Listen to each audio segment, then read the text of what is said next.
Assalamualaikum warahmatullahi wabarakatuh. Oke, teman-teman sekalian, pada kesempatan kali ini saya akan menjelaskan materi mengenai pengurusan jenazah. Di mana di sini saya akan menjelaskan mulai dari cara memandikan, mengkafani, menyolatkan, hingga menguburkan.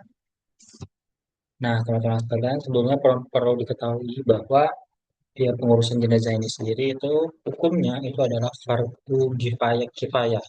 Nah, artinya apabila dalam suatu daerah itu ada jenazah, ada orang yang mengurus jenazah, maka gugurlah kewajiban bagi eh, orang-orang yang ada di kampung tersebut. Tapi jika di dalam suatu daerah ada jenazah, tapi tidak ada sama sekali yang mengurus, maka satu kampung tersebut atau satu daerah tersebut itu mendapatkan dosa. Nah, yang pertama itu bagian memandikan jenazah. Nah, memandikan jenazah ini adapun niat yang digunakan untuk memandikan jenazah khususnya untuk jenazah laki-laki yaitu nawaitul ghusla hazal mayyiti fardhu kifayati lillahi ta'ala. Dan jika untuk jenazah perempuan itu niatnya hampir sama tapi berbeda pada domirnya yaitu nawaitul ghusla lihazihil mayyitati fardhu kifayati lillahi ta'ala. Lalu persiapan. Jadi untuk memandikan jenazah ini ada beberapa persiapan yang harus disiapkan. Yang pertama itu air bersih tentunya, yang air suci yang pastinya. Yang kedua itu air kapur barus, air dan juga ada sabun. Dan yang terakhir itu juga ada wangian. Dan juga dalam memandikan jenazah itu diperlukan pemasang tabir ataupun tirai untuk menjaga privasi si jenazah. Yang kedua, yang selanjutnya itu tata cara. Tata cara yang pertama itu ya sama, mulai dari anggota wudhu, terus juga untuk siraman-siramannya itu ya harus dilakukan secara ganjil, itu mau baik 3 kali, 5 kali, ataupun 7 kali.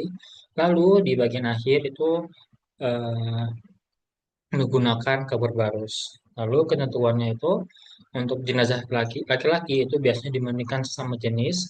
Tapi kalau misalnya ini adalah istri ataupun suami dari jenazah tersebut juga boleh ikut memandikan walaupun tidak sesama jenis.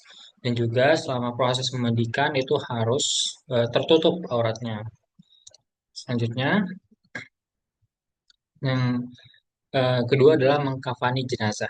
Jadi mengkafani jenazah ini ada niat tersendiri. Niatnya itu adalah nawaitu takfina hazal mayyiti fardhu kifayati lillahi ta'ala. Itu untuk laki-laki dan untuk perempuan itu nawaitu takfina bihazihil mayyitati fardhu kifayati lillahi ta'ala. Untuk kafan yang digunakan itu bagi laki-laki itu adalah 3 lembar kain kafan.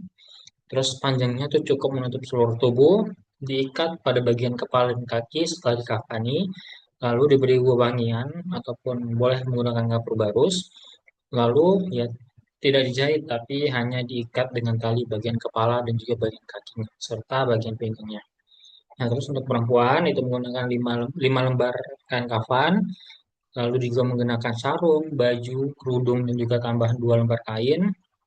Selanjutnya itu rambutnya dikepang jadi 3 bagian. Selanjutnya itu diberikan wangian pada bagian tertentu dan juga seluruh tubuh itu harus tertutup rapat. Nah, yang bagian ketiga itu adalah menyolatkan jenazah. Untuk niatnya itu laki-laki usolli ala hazil mayitat. Untuk laki-laki itu usolli ala hazal mayiti arba'at takbiratin farul kifayati ma'muman lillahi ta'ala. Dan untuk perempuan itu usolli ala hazil mayitati arba'at takbiratin farul kifayati ma'muman lillahi ta'ala. Di mana sama seperti eh, sholat jenazah pada umumnya, takbir pertama itu ada 4 takbir. Takbir pertama itu membaca Al-Fatihah, takbir kedua itu membaca salawat Nabi Ibrahim atau salawat Ibrahimiyah. Yang ketiga itu takbir ketiga membaca doa untuk jenazah seperti Allahumma firlahu warahmu afi wa'fu. Dan yang keempat itu membaca doa untuk keluarga jenazah dan juga kaum muslimin. Dan yang terakhir itu salam, sama seperti sholat dimulai dari kanan lalu ke kiri. Nah, yang terakhir adalah menguburkan jenazah. Untuk menguburkan jenazah itu juga ada niatnya, yaitu Bismillahi wa ala sunnati Rasulillah. Di mana pertama atau persiapan yang lahatnya itu sedalam setinggi orang berdiri dan juga harus diukur setidaknya ada space 2 jengkal dari panjang jenazah tersebut. Dan juga dibuat liang lahat di sisi kiblat dasar kubah. Yang selanjutnya prosesi pemakaman berjalan itu cepat dan khusyuk bagi pejalan kaki dan juga bagi pejalan kaki itu di depan dan juga bagi yang kendaraan bermotor ataupun kendaraan lain itu di belakang jenazahnya, di belakang kerandanya. Yang selanjutnya dalam penguburan posisi jenazah itu diletakkan miring ke kanan menghadap kiblat. Lalu tali kafannya itu dilepas setelah diletakkan. Dan juga bagian akhir setelah dikuburkan itu dibacakan talqin, ditutup dengan papan atau batu, lalu ditimbun tanah dan juga ditandai dengan batu atau biasa menggunakan nisan.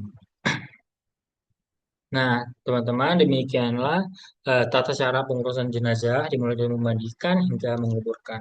Di mana sebenarnya ya ada hadis dari ada suatu hadis yang berbunyi wa tawa'ul janaiz hakul muslimi alal muslimin khamsu.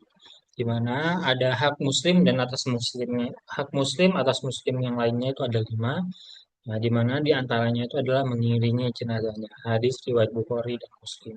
Demikian saya akhiri. Wassalamualaikum warahmatullahi wabarakatuh.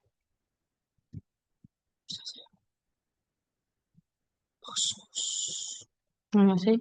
Mantap.